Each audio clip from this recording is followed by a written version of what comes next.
Na Mix. Boa noite para você que está ligado na 100,7. Começa agora o 18 horas, o programa de notícias e debates da Mix FM. Estamos juntos, eu, Karine Leão, Carlos Júnior e Cid Soares. Boa noite, Karine. Boa noite, Cid Soares. A partir de agora estamos com toda a equipe de jornalismo da Mix FM para trazer as notícias mais importantes do dia para você. Estamos nas redes sociais e ao vivo pela live do Facebook. Boa noite a todos e boa noite especial para você que nos acompanha ao vivo pelo aplicativo Mano. Participe do 18 horas. Mande sua pergunta, sua sugestão de reportagem pelo WhatsApp 9312-1007 ou pelo chat do aplicativo Mano. Começa agora o 18 horas desta segunda-feira, 3 de junho de 2019. E no programa de hoje você vai saber que as mortes no trânsito caíram 16% em Manaus no mês de maio. Na entrevista do dia, os bastidores da série Bandidos na TV, que está impactando os telespectadores não só de Manaus, mas do Brasil e do mundo. Neymar é intimado a depor na Polícia Civil do Rio de Janeiro por suspeita de crime virtual. E as homenagens ao jornalista, radialista e produtor cultural Joaquim Marinho.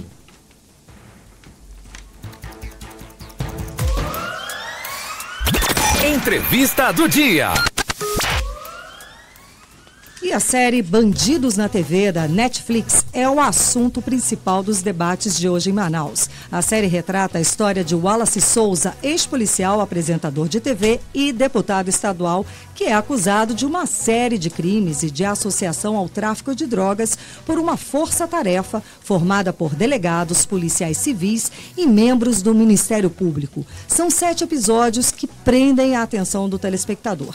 A série, traduzida para 27 idiomas, está sendo elogiada por especialistas em cinema no Brasil e no mundo, por expor um conteúdo desconcertante, mas produzida com uma qualidade técnica revigorante.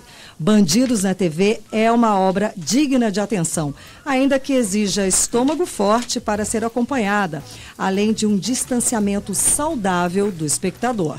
Bandidos na TV é uma série documental que expõe, ao longo de seus 7 episódios, as várias perspectivas e ramificações do caso Wallace, uma investigação chocante que alcançou repercussão internacional. E foi no exterior que o diretor Daniel Bogrado foi impactado pela história de Wallace Souza, mostrada no programa Fantástico da Rede Globo. A série tem como ponto de partida o programa Canal Livre, que se tornou um símbolo da luta contra o crime para seus espectadores. O apelo tenebroso da história, no entanto, acontece quando Wallace, apresentador do programa, é acusado de não só fazer parte, como também de comandar a rede de crimes da cidade, não só para mostrar no seu programa de TV, mas ao mesmo tempo eliminando supostos concorrentes no tráfico. O diretor e os roteiristas montaram uma narrativa com várias versões, vários depoimentos de perspectivas constantes, sem a preocupação de apresentar uma conclusão da inocência ou culpabilidade de Wallace. Essa conclusão fica para os telespectadores no fim dos 7 episódios.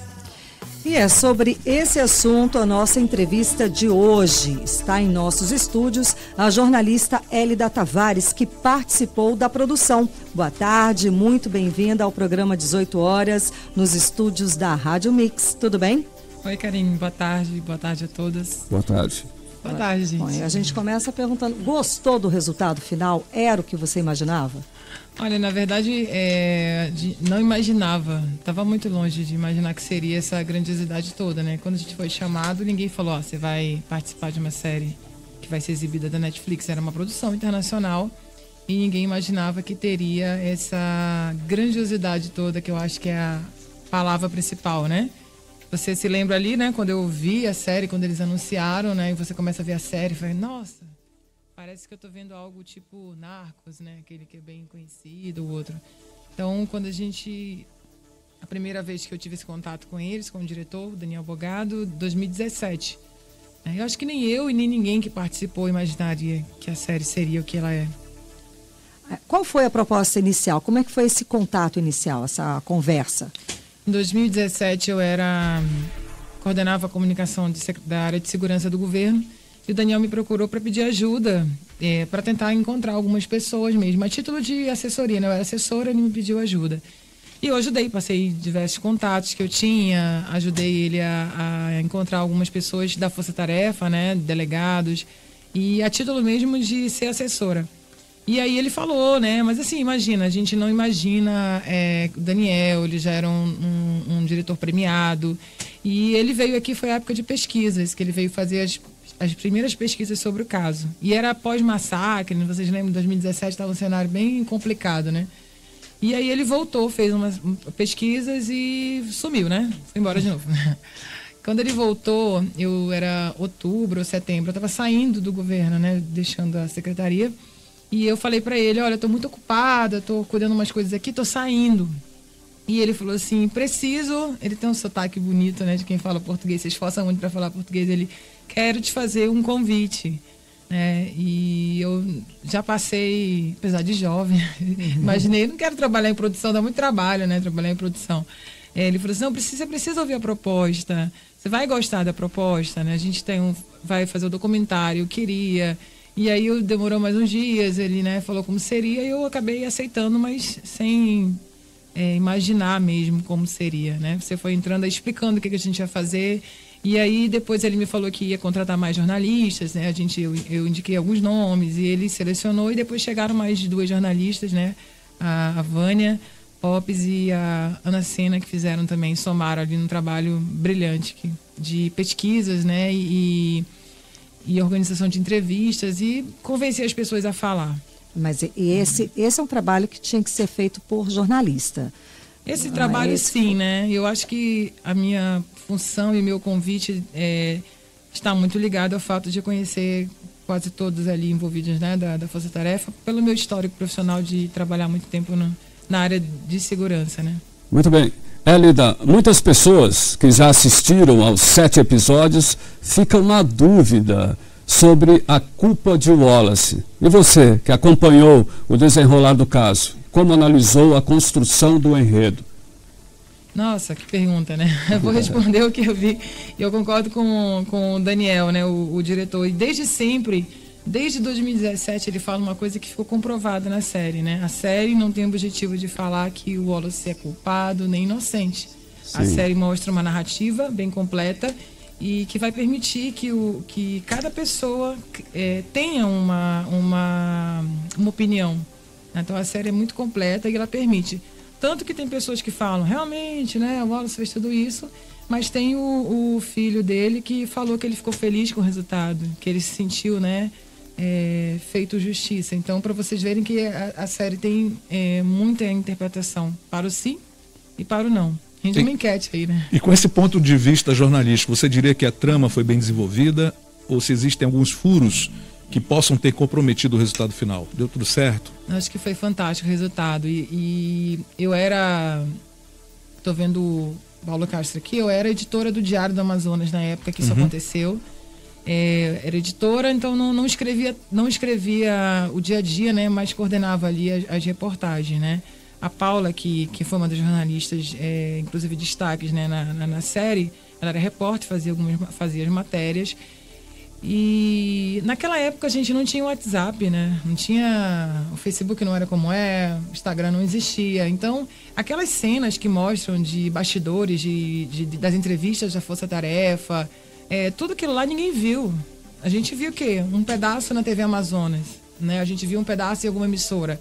Então, pra gente foi uma novidade ver aquilo lá, porque ninguém via aquilo lá, via? Não tinha como. E o que apareceu na série que você não tinha conhecimento quando cobriu o caso Wallace lá atrás? Aquelas entrevistas, falavam pra gente na época que tudo era gravado, né? Então, assim, eu me surpreendi com as entrevistas dos acusados. Como foi conduzido, né? De estar frente a frente ali nas investigações. Algumas... me surpreendi também com a busca, as imagens da busca e apreensão na casa do ex-deputado.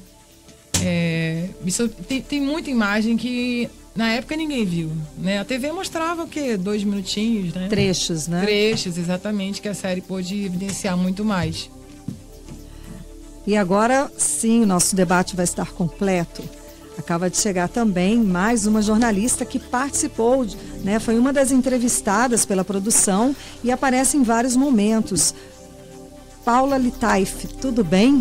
Tudo bem, Muito querida. bem-vinda ao programa 18 Horas. Estamos falando, é claro, da série impactante, né? Bandidos na TV. E aí eu perguntei primeiro se a nossa amiga Hélida Tavares, se ela ficou feliz com o resultado, se gostou do resultado que assistiu. Você? Então, eu gostei muito do resultado porque as falas elas não foram editadas, né? E quando você dá um depoimento em alguma produção audiovisual, o seu maior receio é que a sua fala seja editada ou colocada de uma forma controversa na gravação, né? Que aquilo que você falou seja distorcido. Isso não ocorreu, né? E eu achei isso muito bom mesmo.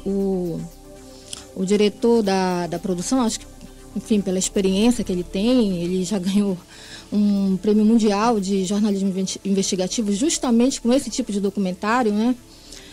Então ele foi muito fiel ao que foi falado, entendeu? Eu acho que a gente não viu nenhuma das pessoas que deram depoimentos reclamarem, pelo menos não nas redes sociais, de que essas falas foram editadas. Não foram. E o resultado, tem aquela questão do resultado, né? Porque das pessoas mais amigas, obviamente, você recebe muitos elogios, as pessoas mais distantes, mas eu sabia mais do que essa jornalista, porque é complicado avaliar o resultado do que as pessoas pensam, porque sempre vai ter opinião divergente, né? Mas o melhor e mais interessante, que eu acho que é importante deixar claro, ninguém seguiu um roteiro, né? Houve ali um roteiro que eu digo assim, você vai falar isso, você vai falar aquilo. Não. Você falava aquilo que você viveu. Obviamente existia uma questão cronológica, né? Cronológica do caso em si. Na hora de montar, seguiu uma lógica certo. Eu acho que eu segui o mesmo raciocínio dela quanto aquela angústia, né, de saber o que vem por aí. E quando eu vi o resultado final agora, a participação de vocês, que foi de fundamental importância, deu um sentido a toda a trama, mesmo não dando aquela abordagem de culpabilidade ou não do Wallace. A ideia não era essa. Exatamente. Né? Até porque, como não houve o processo transitado e julgado, não tinha, como que você pode dizer, né? Então, não foi finalizado o processo dele. Então, ficou essa incógnita mesmo. E eu acho que a ideia da produção era deixar no ar para o telespectador tirar a sua conclusão, não é? Isso que a Paula falou sobre roteiro, eu vi alguém comentando, eu acompanhei várias entrevistas, né? A gente acompanhava as entrevistas daquelas pessoas que a gente conseguia convencer na gravação. Eram entrevistas, assim, muito longas, né? A tua, Paula, demorou umas 5, 6 horas. Eu acho que foram umas 4 vezes em 2 anos, cada uma demorava de 5 a 6 horas. Isso, eram muito longas. O Daniel é aquele diretor mesmo, que aqui em Manaus a gente não tem, eu nunca tinha convivido com ninguém, né, parecido com ele, né, de ter toda a história na cabeça e conduzindo e perguntando, aquele silêncio geral no estúdio, né, quando alguém abria a porta, olhava, tipo, não é para fazer. Então todos os convidados ficavam muito à vontade para dizer o que queriam falar, e o Daniel conduzia com um brilhantismo lindo mesmo, de diretor mesmo, de série. E qual foi a entrevista mais difícil de pegar, o depoimento mais difícil de conseguir conquistar, né? A gente leu que teve gente que vocês tentaram 5 vezes para conseguir uma entrevista. Comigo foram acho que 2 vezes que tu tentaste, né? Eu falei várias vezes com a Paula até. Eu não queria fazer, né? De imediato, eu acho que ninguém queria saber, até porque ninguém conhecia a produtora, ninguém sabia de fato o que era. Então, inclusive eu tenho certeza que muita gente que viu o resultado pode ter se arrependido de não ter dado entrevista. Mas, assim, ninguém queria de imediato, inclusive as autoridades de segurança, porque já passaram aquele momento, não tem mais porquê, de repente, retomar o assunto. Então, foi preciso, assim, muitas conversas, né? Acho que o trabalho de produção era dividido, né? Os que eu tinha obrigação de ir atrás, de conseguir, alguns eu tinha proximidade, né? Como eu era assessora do Sérgio Fonte, que era secretário de segurança. Então, para ele, né, o acesso com ele, olha, tem a série, vamos gravar, eles querem entrevistar o senhor, levava para conhecer o Daniel, o diretor. Eu acho que a grande dificuldade foi com algumas pessoas, assim, que eram envolvidas, né, tipo, acho que a esposa do Moa tinha muito receio de falar. Pessoas que foram acusadas na época, o grande receio delas, né? Também pelo fato de já ter passado muito tempo, de não querer se expor. É verdade. Então, Adamo, por exemplo, quanto tempo? Foram 5 tentativas, ela mesmo? Não fui eu, não fui eu, foi outra jornalista que conseguiu, mas ela também foi muitos encontros. Eu acho que foi durante quase 2 anos tentando. Ela foi uma das que demorou muito para aceitar. E ter confiança, né, gente? Não é, de chegar aqui e falar da série, é difícil mesmo. Acho que muita gente como eu, que conhecia do repórter ao cinegrafista, de todos os envolvidos ali, a gente está acompanhando gente que a gente conhece do dia a dia. Então, a minha cabeça ficou super confusa em princípio, e depois eu fui vendo pela análise do que era colocado, e a coisa realmente se completava, que tinha um sentido. É uma coisa assim maravilhosa. Genial. É genial. Eu espero que venha realmente um 2 e traga um pouco mais de informação. Eu acho que ficou, no final de tudo, assim, um gostinho de tá faltando alguma coisa. Você não tem essa impressão? Só se for continuidade. Mas eu acho que dá continuidade. A história ficou, ainda faltou assim alguns pontos, eu não acho sei. Que é muito genial. Vocês imaginam que durante 2 anos a direção, a produção conseguiu ali reunir, sei lá, 1 milhão de tempo de vídeo, 1 milhão de documentos, inquéritos e tudo mais. E sobra muita coisa, né? Tem muito material, né? E aí você conseguir reunir de forma tão linda como a direção conseguiu, é de uma genialidade demais. Muito bem, Paula Litaif e Hélida Tavares, nós vamos agora acompanhar como a série está repercutindo na classe política com o repórter Azaf Augusto. Em 2009, o ex-deputado Wallace Souza teve o mandato cassado pela Assembleia Legislativa por quebra de decoro parlamentar, por ser acusado de chefiar um esquema de execução de traficantes para aumentar a audiência do programa em que ele era apresentador, o Canal Livre. As suspeitas que ligariam Wallace ao crime organizado surgiram em 2008, quando o ex-policial Moacir Jorge Pessoa, o Moa, acusou Wallace e o filho, Rafael Souza, por envolvimento com grupos de extermínio. No mesmo ano em que foi cassado, Wallace teve a prisão preventiva decretada pela Justiça pelo crime de associação para o tráfico. Quase 10 anos depois, os irmãos dele, Carlos e Fausto Souza, foram condenados a 15 anos de prisão pelo mesmo crime. O deputado Sinésio Campos, que em 2009 era o presidente da Comissão de Constituição e Justiça da Assembleia, disse que mesmo depois do documentário da Netflix, sustenta a posição que teve na época. A casa votou, que é a cassação dele. Agora, o meu papel específico, como presidente da Comissão de Constituição e Justiça, foi pela admissibilidade, tá entendendo? Das denúncias que chegaram até a casa. Já o deputado Adjunto Afonso, que também estava na Assembleia em 2009, disse que ainda vai assistir a série, mas afirmou que houve convicção dos parlamentares na cassação de Wallace. A maioria dos deputados entenderam que ele teve participação e tal, e em função disso ele foi cassado, né, cara? E ele participou, né, que ele tinha algumas digamos assim, alguma culpa, alguma coisa, e isso ficou muito claro, tanto que foi cassado por uma grande maioria dos deputados, né? Depois da estreia no Netflix, Wallace Souza, filho de Wallace, disse que as pessoas vão saber a verdade. Eu acredito que o documentário ele veio para escancarar a verdade, né? Então, é bom frisar essa palavra, né? Escancarar a verdade, porque tem muita arbitrariedade nesse processo, tem muita coisa que não deveria ter sido feita, né, enquanto parlamentar, ou seja, é algo que tem que ser revisto, ver as pessoas mudando de ideia, mudando a perspectiva, é algo que me emocionou muito. Me deixou muito emocionado, porque nós demoramos muitos anos, eu sofri muito por muitos anos para que esse dia chegasse, né, onde as pessoas iam reconhecer o que aconteceu com meu pai. Em Em decisão expedida no dia 7 de maio deste ano, a juíza Rosália Guimarães Sarmento argumentou que os irmãos Souza chefiavam as operações da organização criminosa, compondo um núcleo de comando que era responsável por planejar e articular as operações para desmantelar o esquema de outros traficantes, o que era feito com o uso desvirtuado da polícia do Amazonas. A juíza afirma que o Wallace foi retirado do processo em que seus irmãos foram condenados por conta da sua morte. Em outro trecho do processo, a testemunha Gisele Vaz da Costa afirma que o objetivo do programa era elevar a imagem de Wallace para que ele chegasse ao cargo de secretário de Segurança Pública. Volto com vocês. Polêmicas, não? Muita... Pode falar.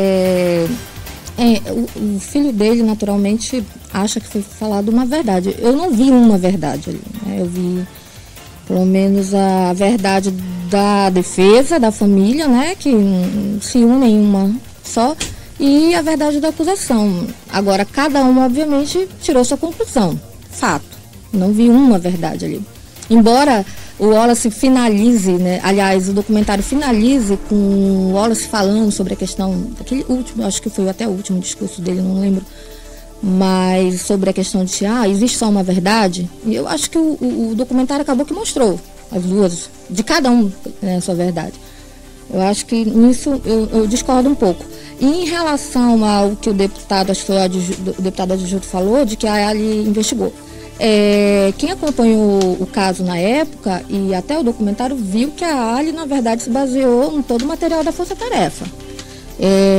Infelizmente, não houve uma investigação aprofundada da Ali, né? Exatamente. Fato. Ouvimos pessoas... Né? No meu entendimento, muita coisa mudou depois daquela reportagem do Fantástico. Sim, não só do Fantástico, acho que do Fantástico veio para dar uma pressão. Quando veio repercussão internacional, aí mudou tudo, porque eles recebiam e-mails de todo mundo. Era toda a imprensa mundial tentando falar com a Ali, então assim, não tinha como sustentá-lo ali. Então assim, não houve uma investigação aprofundada da Ali. Acho que até porque não não sei se teriam essa condição. Meios de investigar na época. Mas ouvimos, as pessoas ouviram. Mas investigar... Acho que essa repercussão internacional foi que deu realmente início a tudo, né? Deu mais peso, né? Deu mais peso. Aqui o pessoal que está acompanhando pelo Mano, nós temos aqui algumas participações. Bueno Lobo, esse documentário do Wallace é incrível. Raísson 15, agora espera a segunda temporada com o Wilson Lima. Bueno Lobo, a série é muito boa e ao mesmo tempo triste, porque mostra que moramos numa cidade muito violenta. Simone Reis, boa noite, já ligada no melhor jornal da tarde. Raísson 15, muito boa série, bem detalhado e também aberto para os telespectadores olharem para ambos os lados. Não é exatamente o que falou, dá detalhes, né? Dá várias, como um bom trabalho jornalista. Olha, o artigo do The Guardian, acho que foi ontem que saiu, ele foi muito interessante, porque ele falou da série. E ele falou que a série, ela não traz... ele abordou muito essa questão. Quando você acha que a pessoa foi inocentada e vem uma outra situação. Uma reviravolta. Então, The Guardian, ele inclusive, ele é um portal jornal. Ele não precisa recurso para estar falando bem de nenhuma série na Netflix, fato, né? Ele não precisa disso. Então, ele foi muito claro nisso. Ele disse, olha, ela mostrou várias vertentes do caso. E houve muitas reviravoltas. Quando o internauta, enfim, quem assistiu, acha que o Wallace finalmente vai ser inocentado, surge uma nova prova, então ele já...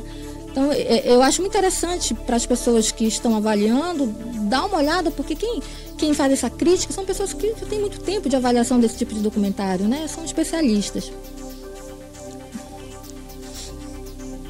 Ficamos aqui, então? Pelo menos no assunto, né? Mas porque a gente está perguntando aqui, aí, né? Que eu vimos aí que vai ter um hot site contando os bastidores da série. Já tem prazo para lançamento?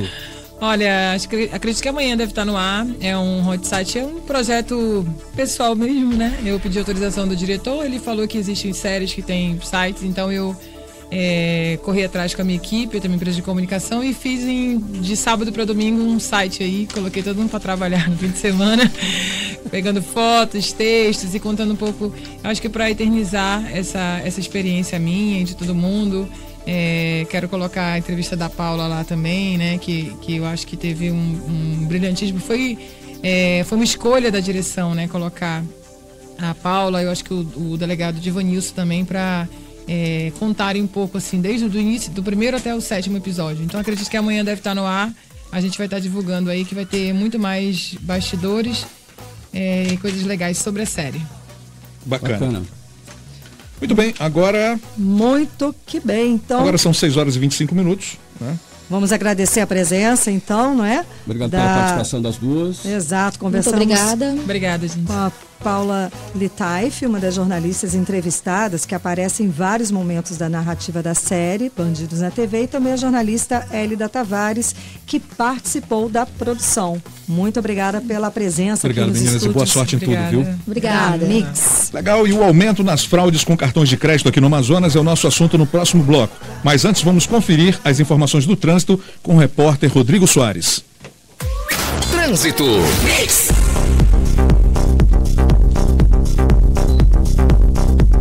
Esperamos o Rodrigo na volta então, né? Exato. 6h25. Vamos ao intervalo comercial. Você está ouvindo 18 horas. Fique junto com a Mix. Aqui tem mais música. 18horas.com.br, o site de notícias da Mix FM, Manaus. Mix. Tô ouvindo a Mix. A cantora Eliana Prince sobe ao palco do Teatro Manauara no dia 13 de junho, às 21 horas, para um show especial de aniversário. Eliana Prince Banda no Teatro Manauara, dia 13 de junho, às 21 horas. Ingressos online pelo aloingressos.com.br e na bilheteria do Teatro Manauara. Informações 991930445. Eliana Prince, show de aniversário. Única apresentação, às 21 horas no Teatro Manauara. Eliana Prince Banda. Para você que gosta de manter seu carro novo e bonito, a Nova Sato está com uma mega promoção por tempo determinado. Pintura de para-choque por apenas R$150. Promoção válida somente para a Nova Sato da Ramos Ferreira. Maiores informações, ligue para 3234-6577. 3234-6577. Nova Sato Funilaria Express. Pensou em rádio comunicadores para sua empresa, evento, seu táxi, lanchas ou embarcações? Não perca tempo. Vá agora mesmo a Borges. Lá você encontra os melhores equipamentos digitais das melhores marcas: Kenwood, Icom, Iaeso, Vertex, Cobra e Motorola. Rádios em VHF, UHF ou HF para uso marítimo, aéreo ou terrestre. Vendemos e alugamos rádios para seu evento. Visite nosso showroom, a Rua Doutor Moreira, 158B, Centro. Fones 3234-1588, 3622-6700 ou um de nossos revendedores. CMC Osana. Pensou em rádio, pensou C. Borges. No Ponta Negra Container Mall, você encontra o nosso deck gourmet, Bambina Tratoria, Red Meat Steakhouse, Soparia Amazônica, Waco Cesse, Beer Garden, Tucumã Café. Você está convidado para conhecer as nossas quintas culturais com Klinger Araújo, tocando muito boi bumbá. Ambiente familiar, segurança e estacionamento para você. Siga nosso Instagram, @Ponta Negra Container Mall. Está aberta a temporada de prêmios do DB. É o DB do milhão. A cada R$75 em compras, você concorre a 1 milhão em prêmios maravilhosos. São 3 Jeeps Compass, 9 Ford Ka, 40 iPhone XR, 50 Smart TVs e 10 vales compras de R$600 por mês durante o ano inteiro. Eu não saio mais do DB. Chegou a minha, a sua, a nossa vez de ganhar. 1 milhão em prêmios é só no DB do milhão. O DB é daqui, ó. E você, saia do senso comum e entre para o mercado de trabalho. Aqui no Semetro temos cursos técnicos em radiologia, enfermagem, massoterapia, segurança do trabalho e logística, além do ensino para jovens e adultos. Venha realizar seus sonhos e ser um profissional de sucesso. Semetro Cursos Técnicos, uma empresa do Grupo Fametro. Informações 3090-3001 e 3090-3002.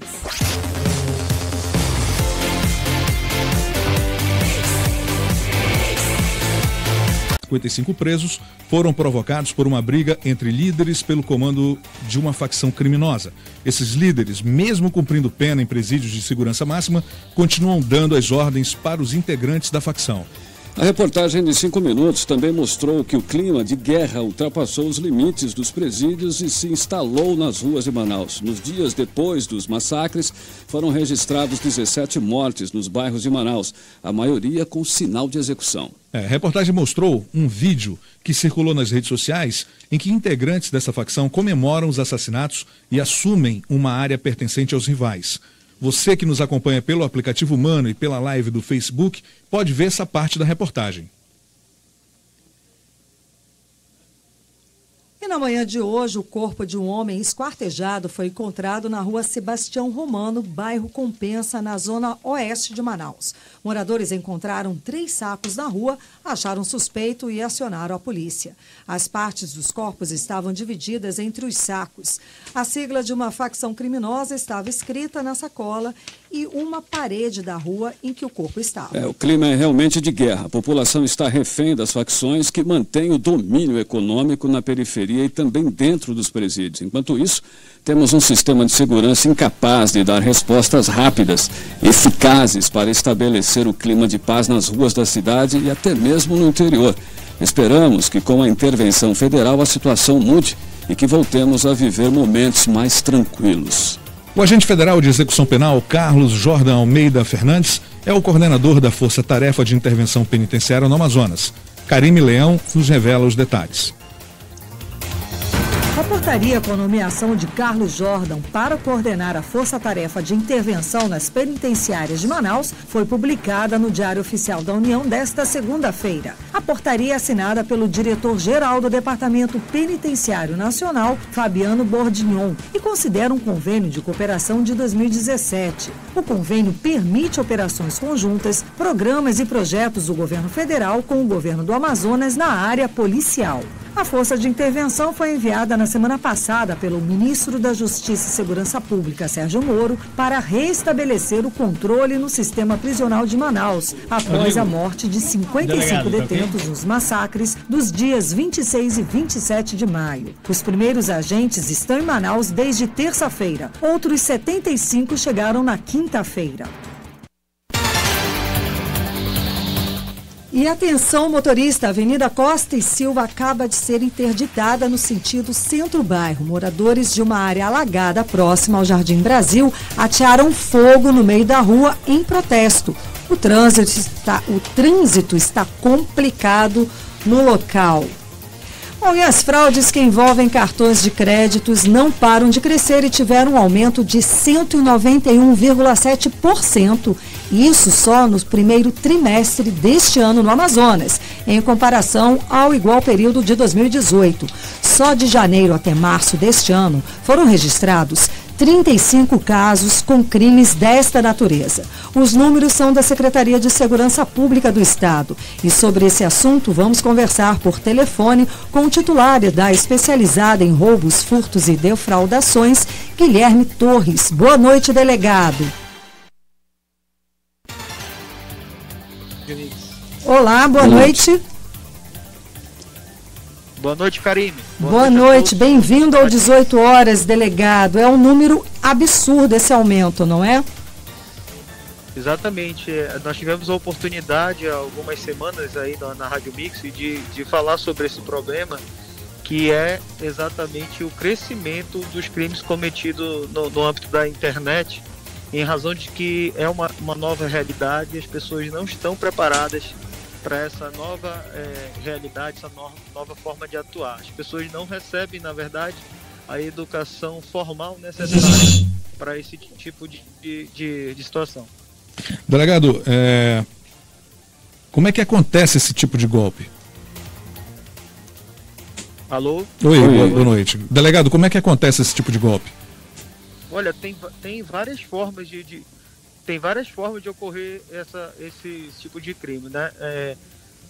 Principalmente tem a clonagem de WhatsApp, que tem sido comum, os crimes de estelionato, tem os crimes de estelionato ocorrido pelas plataformas de compra e venda, no caso tem acontecido muito pela OLX, né? E também tem os crimes de difamação, calúnia e injúria que são cometidos pelas redes sociais. Delegado Guilherme Torres, quais os cuidados que o consumidor e o lojista devem ter para evitar cair nesses golpes aí que são bem frequentes?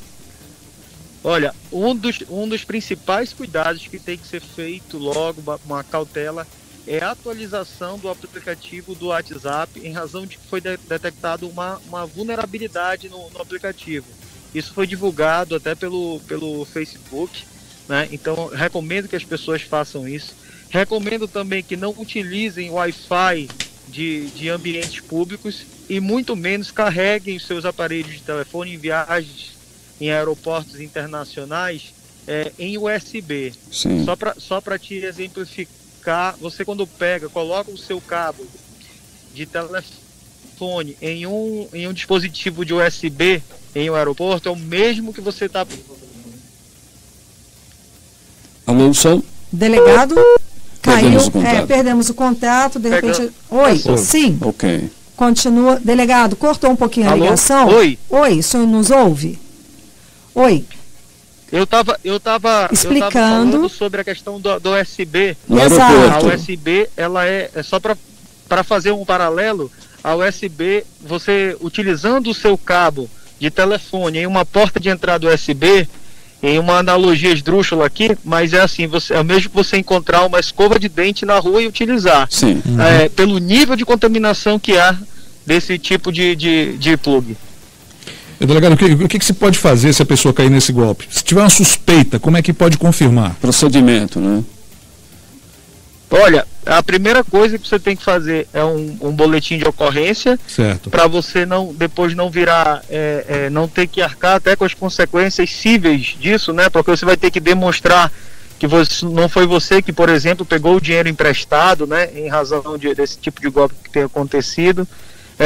Você também tem que automaticamente em todas as suas redes sociais, em Instagram, Facebook, colocar o aviso, né, de que o seu telefone foi clonado, tá?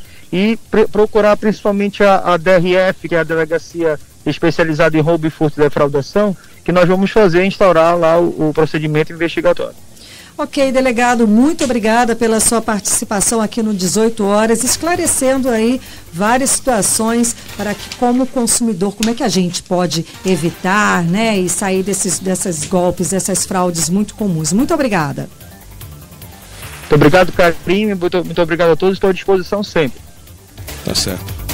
Morreu na manhã desta segunda-feira no Hospital Albert Einstein, em São Paulo, o jornalista Guilherme Aloísio, dono do Jornal do Comércio de Manaus. Guilherme Aloísio tinha 81 anos. O jornalista assumiu o Jornal do Comércio em meados da década de 1980. E nesse fim de semana, morreu o jornalista, radialista e produtor cultural Joaquim Marinho. Hoje foi o sepultamento do repórter Vitor Gouveia, nos traz mais informações.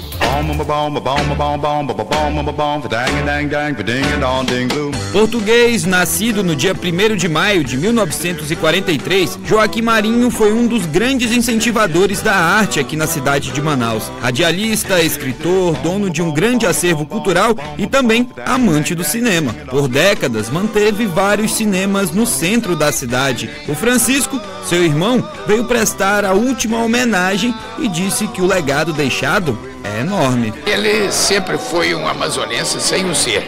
Nós nascemos em Portugal, ele veio com 11 anos, eu tinha 7, e desde que ele veio para Manaus, ele sumiu Manaus como a terra dele. A saudade que fica do tempo, das coisas que ele pôde fazer, tornar Manaus uma cidade conhecida a nível mundial. Isso é muito importante.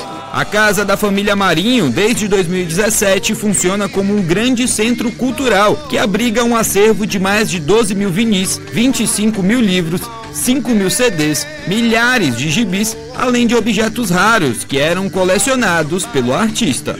A Casa de Cultura Joaquim Marinho já vai completar 2 anos que nós estamos com a casa aberta. Realmente é o acervo dele, é a vida dele. O material está lá, a Casa de Cultura está aberta. Quem quiser visitar, não é cobrado ingresso. A gente tem um acervo maravilhoso. Quem quiser fazer evento na casa, procura a gente. Procura na internet, Casa de Cultura Joaquim Marinho. A gente vai estar lá de coração aberto com aquela cara, aquele sorrisão do pai lá esperando. Joaquim Marinho, por mais de 10 anos, foi locutor da rádio 100.7 FM, que na sua época era a Rádio Novidade, que hoje é a atual Mix FM. Marinho faleceu em sua residência após uma parada cardiorrespiratória. Há aproximadamente 6 anos, ele vinha lutando contra o Alzheimer. A Prefeitura de Manaus decretou 3 dias de luto oficial. Grande Joaquim Marinho. Esse DG, né, gente? Lembra tanto o programa dele, Era a abertura do programa dele, ele fazia sempre com Zona Franca. Zona Franca. Eles têm várias recordações, principalmente do tempo da Rádio Novidade aqui, né, onde o Joaquim esteve conosco, trazendo novidades e recebendo novidades também. A rádio fazia jus ao nome. E o Joaquim, eu lembro muito bem de um episódio que ele trouxe, logo que ele voltou de uma dessas viagens aí, ele foi para São Paulo, e ele trouxe ele disse, olha, toma aqui um presente para ti. Isso aqui é a tua cara. Mas trata de lançar logo que isso aí vai estourar. Eu peguei o pacote, era o disco do Mamonas Assassinas, com aquela... Vira. Aí eu lancei a música e logo na sequência apareceu a entrevista dele com o Jô Soares, né? O Jô Soares com o Mamonas, foi aquele... Casou tudo. E logo na sequência ele deu a ideia de nós trazermos os Mamonas a Manaus e houve o primeiro contato. Só que foi um negócio incrível. O Joaquim fez o primeiro contato, né? O custo para trazer os Mamonas é R$5.000. O Joaquim ficou amigo dele. Ficou. Na sequência, na semana seguinte, eles disseram, olha, não dá mais para fazer por 5, é 10. Não, e depois eles não queriam nem 3 dias disse, olha, não dá mais porque o Nordeste inteiro comprou shows e ficou complicado. Então não tinha nem como quebra. Eles vieram aqui ainda. O cara falou, então vocês vão ter que pagar. Eles falaram, mas a gente vê como o Joaquim Marinho, ele era muito visionário. Irreverente. Eu gostei do título que dão para ele, agitador cultural. Ele era um agitador cultural. Era ele mesmo. Ele foi secretário de cultura, inclusive. A outra agitação cultural que ele teve foi com a gente mesmo aqui. A gente fez um lançamento de um filme das Tartarugas Ninjas. Era uma promoção da rádio. Nós três participamos. E foi num dos cinemas do Marinho. Exato. Foi maravilhosa a festa. Ele tinha 5 cinemas, não era isso? Exato. Para todos os tipos de filme. E ele colocava, assim, ele fazia uns festivais. Eu lembro que na época do Dia dos Namorados, ele colocou em cartaz Dia Como Te Amo e O Vento Levou na íntegra. Fui assistir 3 horas de filme, O Vento Levou, Casablanca. O Grande Otelo, ele fazia essas retrospectivas no Grande Otelo. Exato. A gente tem que recordar do Marinho com muita festa, com muita alegria, porque ele era exatamente isso. Ele era muito alegre. Eu nunca vi ele... Eu deixo aqui o meu... Mandar um alô pro pessoal da família. Para a família toda, né? Que são pessoas maravilhosas. Toda, né? São pessoas muito queridas, né? Desde a Patrícia, Dona Silene, uma figuraça. Maravilhosa, bacana. Eu tive a oportunidade de abraçá-las hoje, né? Deixar um abraço forte para a família. E dizer que a gente nem lamenta, né? A gente sabe que o ocorrido realmente, o Marinho vinha sofrendo muito. Exato. A gente sabe que o pesar é grande, mas a nossa amizade, o nosso amor por ele é muito maior. Ok, então... O Supremo Tribunal Federal decidiu ontem que grávidas e lactantes não podem exercer atividades consideradas insalubres. A norma estava prevista na nova lei trabalhista. Vamos aos detalhes com Odineia Araújo. Na prática, o STF proibiu que mulheres grávidas ou que estejam amamentando trabalhem em locais insalubres em qualquer circunstância e não mais apenas quando apresentarem atestado médico, como prevê a nova lei trabalhista aprovada pelo Congresso no governo Temer. O trabalho insalubre foi questionado por uma entidade sindical em 2018 e estava suspenso por determinação do ministro Alexandre de Moraes. Durante a sessão, Moraes votou novamente a favor de derrubar o trecho, alegando que a proteção tem direito instrumental protetivo para a mulher e para a criança. Agora, o plenário do STF analisou o caso de maneira definitiva. Para a presidente da União Brasileira de Mulheres no Amazonas, Laide Barros, a decisão do STF fez um reparo na reforma trabalhista. Achamos que a decisão do STF foi um reparo que a reforma trabalhista de Temer aprovou contra as mulheres. Porque, na verdade, era uma regra que afrontava a proteção que a Constituição atribuía à maternidade, à gestação, à saúde e ao recém-nascido. Era, na verdade, um verdadeiro crime contra as mulheres e seus filhos, porque permitia que a gestante e a lactante trabalhassem em locais insalubres. comprometendo não só a sua saúde, né, mas como a saúde do bebê, a saúde do futuro trabalhador. E diante de tanto ataque, né, e conquista, né, aos nossos direitos, a gente considera que foi um reparo. E que nós dizíamos lá atrás que, na verdade, a reforma trabalhista não era uma reforma, mas, na verdade, era a retirada dos direitos que nós, trabalhadores, que nós, mulheres, conseguimos conquistar nos últimos anos. Volto com vocês no estúdio. A Justiça Federal do Amazonas bloqueou bens de mais um prefeito do interior do Amazonas por irregularidades. Isso mesmo. Agora foi o prefeito de Lábrea, Jean Campos de Barros, alvo de ação de improbidade do Ministério Público Federal por não ter executado obras de melhorias na infraestrutura do município. O bloqueio foi de R$ 654 mil em bens do prefeito. Jean Barros não prestou contas de verbas federais recebidas por meio de convênio. Segundo o MPF, em dezembro de 2009, a Prefeitura de Lábrea recebeu R$ 400 mil destinados à construção de calçadas, meios-fios e sarjeta no município. Embora tivesse o dever de prestar conta dos valores recebidos, nenhum documento foi apresentado pelo então prefeito Jean Campos. Após inspeção no local, foi constatado que nenhuma obra havia sido executada. Agora, o prefeito teve os bens bloqueados. A ação do Partido da República contra o decreto do governador Wilson Lima, que mudou a base de cálculo do ICMS da energia elétrica, vai ser julgada no plenário do Supremo Tribunal Federal. O ministro Luiz Fux autorizou o julgamento sem análise do pedido de liminar. O Partido da República afirma que o valor do ICMS só pode ser mudado por lei aprovada na Assembleia Legislativa. Luiz Fux informou que o assunto tem especial significado para a ordem social e para a segurança jurídica. Agora em Manaus, 6h46. Seguimos para o intervalo comercial, mas antes vamos saber como é que está a volta para casa, vamos saber como é que está o trânsito, com as informações de Rodrigo Soares. Trânsito. Então, Karine, vamos lá conferir na Avenida Álvaro Maia o trânsito no sentido bairro. Seguindo para a Avenida Humberto Calderaro, tem fluxo ruim. E a Avenida João Valério, junto ao sentido bairro da Avenida Djalma Batista, tem fluxo lento no momento. Você está ouvindo 18 horas. Fique junto com a Mix. Aqui tem mais música. 18horas.com.br, o site de notícias da Mix FM, Manaus.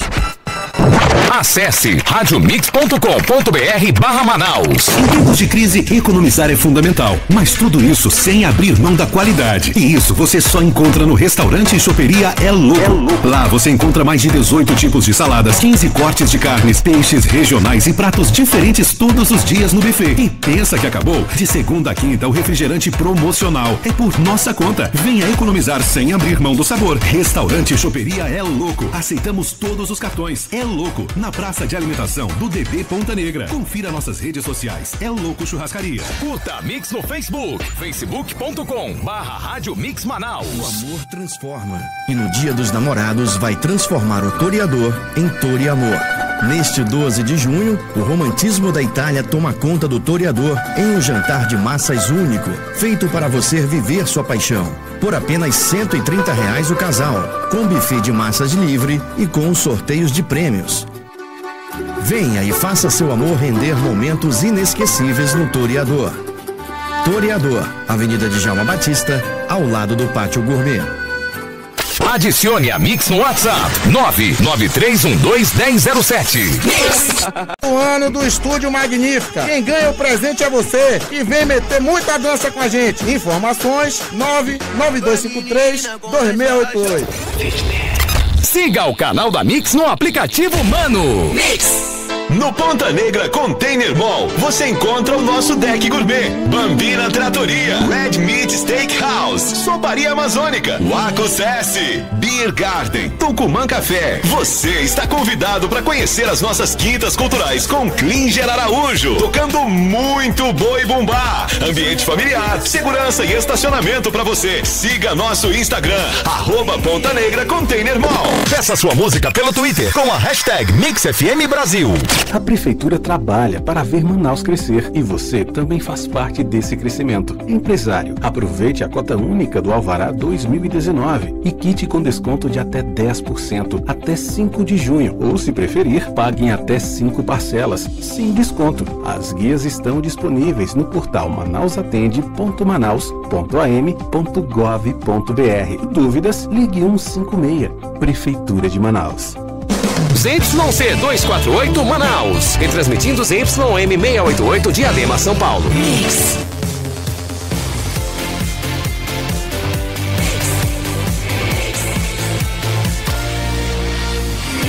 Juntos no melhor mix. Muito bem, estamos de volta com 18 horas, o programa de notícias e debates da Mix 100,7. Um alô especial para o nosso pessoal que nos acompanha pelo aplicativo Mano. E agora, em Manaus, são 6 horas e 50 minutos. Bom, e os motoristas em Manaus continuam a dirigir sob efeito do álcool. Só neste fim de semana, as blitzes da Lei Seca bateram recorde de autuação este ano. Detalhes com o repórter Adriano Augusto. Exatamente. 81 motoristas foram flagrados dirigindo sob efeito de álcool durante este final de semana em Manaus. Segundo o Departamento Estadual de Trânsito, ao todo foram realizados 556 testes de alcoolemia, popularmente conhecido como bafômetro. Durante a ação, que faz parte da rotina de fiscalização da Lei Seca, 49 veículos foram removidos por diversas irregularidades, sendo 26 motos e 23 carros. 24 certificados de registro e licenciamento de veículos e 66 carteiras nacionais de habilitação foram recolhidos. Segundo o Detran, o objetivo da ação é promover a ordem e bem-estar social no trânsito, além de eventuais autuações de infrações penais. De acordo com o Código de Trânsito Brasileiro, a penalidade para quem dirige embriagado é de R$ 2.934,70. Se o condutor cometer a mesma infração dentro de 12 meses, o valor da multa será dobrado. Os veículos recolhidos foram levados ao parqueamento do Detran e podem ser retirados no momento que as pendências forem regularizadas. E Manaus encerrou o mês de maio com redução de 16% no número de mortes no trânsito. O repórter Rodrigo Soares traz mais informações. Exatamente. Foram 10 mortes no mês passado contra 12 em maio de 2018. O número foi bem abaixo da média dos outros meses do ano, quando se registra em média 20 casos. A redução das mortes em maio é atribuída às ações de conscientização desenvolvidas pelos órgãos públicos na programação do Maio Amarelo, como explica o diretor de controle e gestão do Manaus Trans, Sandro Moacir. A redução ela é decorrente de uma série de ações integradas dos setores do Instituto de Mobilidade Urbana, Gestão do Trânsito e instituições parceiras. É importante ressaltar que tivemos uma redução no mês de maio de 16% nas vítimas fatais, uma ação muito importante decorrente também da campanha do Movimento Maio Amarelo, coordenada pela Educação para o Trânsito do Manaus Trans, com diversas atividades voltadas a instruir as pessoas com relação à travessia de pedestres, palestras nas empresas com um projeto denominado Condutor Consciente e uma série de fatores que vêm a contribuir na redução dos acidentes. E essas ações para frear a violência no trânsito vão continuar. Ele é com todos os dias na semana e dividido pelas áreas de fiscalização. São identificados locais onde há uma maior concentração, uma maior demanda que necessita do emprego do efetivo e as áreas elas procuram viabilizar a fiscalização, intensificar nos locais onde é identificado a necessidade, além de também procurar interagir com a comunidade para poder melhorar a questão da educação para o trânsito da comunidade. Principais notícias do dia. Folha de São Paulo, melhor alternativa é manter estados e municípios na Previdência, diz relator. Tucano ressalta que apoio de governadores é importante, mas descarta que parlamentares devam ser pressionados. Estado de São Paulo, sem aprovar reformas, vamos para o colapso social, afirma Rodrigo Maia. Só mudar Previdência não tira país da crise. O Globo, polícia entrega intimação a Neymar por divulgar fotos íntimas de mulher que o acusa de estupro. Para se defender, atacante publicou mensagens trocadas com jovem que o denunciou. O antagonista, Rodrigo Maia, defende sobre tramitação da MP antifraude. Amazonas Atual. Justiça bloqueia R$654 mil do prefeito no Amazonas, por não realizar obras. Portal Único. Deputado diz que governador Wilson Lima se comporta como um verdadeiro turista. E já está no ar o site 18 Horas, o portal de notícias da Mix Manaus. Todas as matérias mais importantes, reportagens exclusivas, a partir de agora com 18horas.com.br. Acesse e fique sempre muito bem informado. Vamos a alguns destaques, não é? As principais matérias do site hoje, 18 Horas. Sim, vamos lá. Então, as principais matérias do 18 Horas, o portal de notícias da Mix Manaus. Após denúncia de irregularidades, o conselheiro substituto do Tribunal de Contas do Estado, José de Moraes Costa Filho, suspendeu um pregão do próprio órgão. O pregão era para a contratação de empresa fornecedora de mão de obra terceirizada, e a denúncia diz que a empresa vencedora apresentou proposta com erro no salário de garçom. Outro destaque, vai direto para o plenário do Supremo Tribunal Federal a ação do Partido da República contra decreto do governo do Amazonas, que mudou a base de cálculo do ICMS da energia elétrica. O ministro Luiz Fux adotou o chamado rito, abreviado em razão da relevância da matéria para a ordem social e também para a segurança jurídica.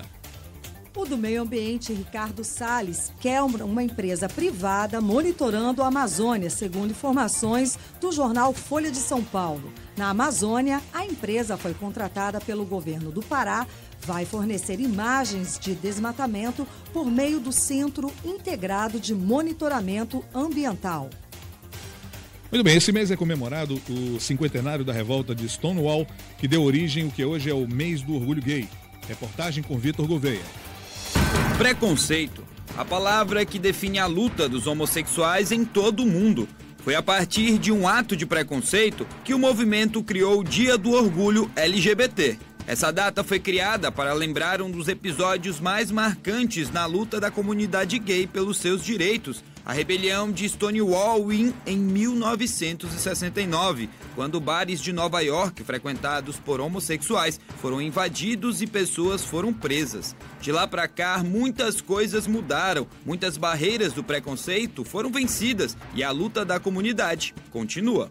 Rafael Hermon tem 25 anos e é professor de educação física e homossexual assumido. Em sua vida já sofreu com vários episódios de preconceito, mas acredita que o respeito é a chave para acabar com as diferenças. O que leva um ser humano, que eu não sei se pode ser chamado assim, querer agredir outro ser humano pelo simples fato dele se relacionar com as pessoas do mesmo sexo que ele. Ninguém é preciso aceitar ninguém.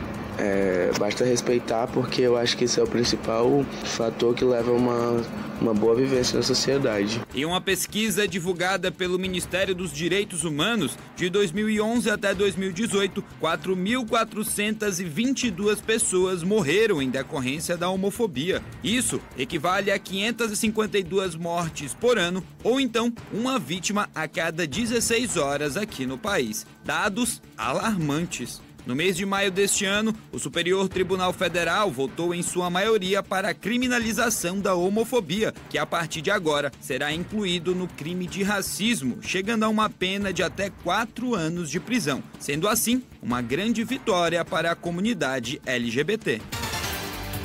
E para conversar sobre o assunto, está em nossos estúdios a Bruna Laclose. Bruna, muito bem-vinda aos estúdios. E como é que vai acontecer esse dia aqui em Manaus, toda essa ação? Primeiramente, a gente quer agradecer o convite, né? É uma honra, é um prazer imenso quando uma emissora como essa, que tem um grande porte na cidade de Manaus, chama o movimento LGBT para um bate-papo gostoso, ainda mais quando se fala de 50 anos de resistência do movimento a nível de Brasil, nacional, Amazonas, município, interior, onde se trabalha a cidadania da população LGBT. Para a gente é uma felicidade imensa estar aqui. Muito bem, seja bem-vindo. Né? A gente tem que lembrar que a Bruna Laclose é presidente da Associação Amazonense de Lésbicas e Travestis. Associação de Lésbicas, Gays, Bissexuais, Travestis e Transsexuais. Ou seja, a gente representa também a parada do orgulho LGBT, que a gente já está nos 19 anos de edição aqui no estado do Amazonas, aqui em Manaus. Ainda há muito que ser conquistado, Bruno? Infelizmente há. Nós temos essa vitória agora, foi uma grande vitória. Na verdade, só esse ano foram 2 grandes vitórias que o movimento teve a nível nacional, que foi a ratificação do nome civil das pessoas travestis e transexuais, né? E também o trabalho de resistência que vem se formando, e como eu estava te falando, além dessa ratificação de nome social de pessoas travestis e transexuais, foi essa decisão, né, da justiça, né, em criminalizar a homofobia, que é onde se trabalha. O movimento se trabalha muito desde os tempos que o movimento começou a se despertar, que foi onde tudo aconteceu em Nova York, naquele bar onde o movimento era muito descriminalizado, muita violência por parte dos policiais, que apesar em todo o Brasil, é muito lamentável quando a gente se fala que a nossa população LGBT é onde ela mais sofre violenta, são por parte de policiais, por não aceitar a população, por não aceitar a LGBT, por não aceitar uma mulher trans, por não aceitar uma travesti ou um homem trans, gera uma violência muito grande, e isso que alarmou muito aqui em Manaus. Entre 2016 e 2017, nós tivemos, 2016, 12 LGBTs assassinatos. 2017, 14. Foi onde a gente foi para ruas solicitar, e a nossa reivindicação maior aqui em Manaus é uma delegacia especializada de crimes contra ódios. Ainda mais agora que já saiu essa criminalização, é onde a gente espera ter uma diminuição muito grande de mortalidade no Brasil e aqui em Manaus. Close, o que falta avançar ainda nesse processo todo, na sua opinião?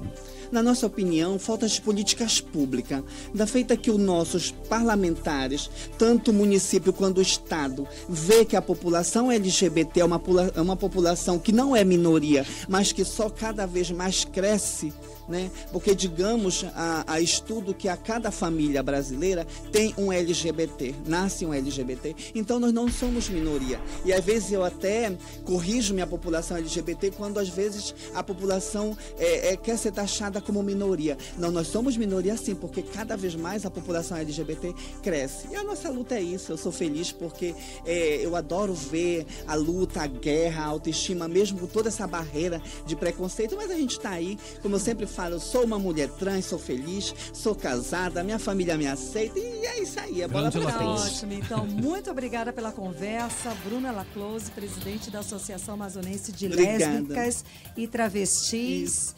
E presidente da Parada do Orgulho LGBT, né? Que é um dos eventos de maior reconhecimento. E assim, se deixar eu falo muito mesmo. Imagina, muito obrigada pela sua presença aqui. Agora em Manaus, 7h02, seguimos para o editorial 18 horas. A série Bandidos na TV é sem dúvida a melhor produção que a Netflix já produziu no Brasil. Impactante, surreal e mostra um Brasil que os brasileiros não conhecem. As entranhas do poder político no crime organizado, assassinatos em série, tráfico de drogas, traição, manipulação e corrupção. Tudo de abominável está ali, encoberto, sob a chancela de um programa popular líder de audiência. Tudo pensado e articulado para levar Wallace Souza ao comando da Secretaria de Segurança e, posteriormente, ao governo do Estado. O projeto, no entanto, foi interrompido após a força-tarefa na época desvendar as ações macabras da organização criminosa. Wallace não conseguiu ser governador, mas Wilson Lima, apresentador de outro programa popular, teve êxito. E o resultado está aí. E o 18 horas desta segunda-feira fica por aqui. Uma boa noite para você. Você ouviu 18 horas. As notícias do Brasil e do mundo. De volta amanhã. Fique junto com a Mix. Aqui tem mais música. 18horas.com.br, o site de notícias da Mix FM, Manaus.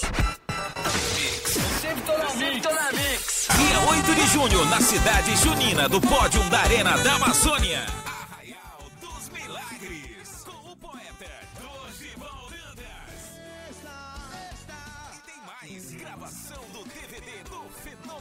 JM Puxado. Comidas típicas, touro mecânico e muito forró. Quando eu te der um sorriso, tu me dá um... Garanta seu lugar no maior arraial que Manaus já viu. Ingressos de pista e front stage em 3 vezes no cartão. Mais centrais Alô Ingressos. Six Store, Pipicel, Osclen, Coach, 007 Confecções e Real Express. Informações 33030100. Realização Fábrica de Eventos. ZYC248. Mix. Em tempos de crise, economizar é fundamental. Mas tudo isso sem abrir mão da qualidade. E isso você só encontra no restaurante e choperia É Louco. Lá você encontra mais de 18 tipos de saladas, 15 cortes de carnes, peixes regionais e pratos diferentes todos os dias no buffet. E pensa que acabou? De segunda a quinta, o refrigerante promocional é por nossa conta. Venha economizar sem abrir mão do sabor. Restaurante e choperia É Louco. Aceitamos todos os cartões. É Louco, na praça de alimentação do DB Ponta Negra. Confira nossas redes sociais. É Louco Churrascaria. Mix 100.7. Para vencer, sua escolha mais inteligente é a Uninasal. Inteligente porque além de ter professores renomados, melhor localização e núcleo de trabalhabilidade, você também tem uma matrícula de R$ 99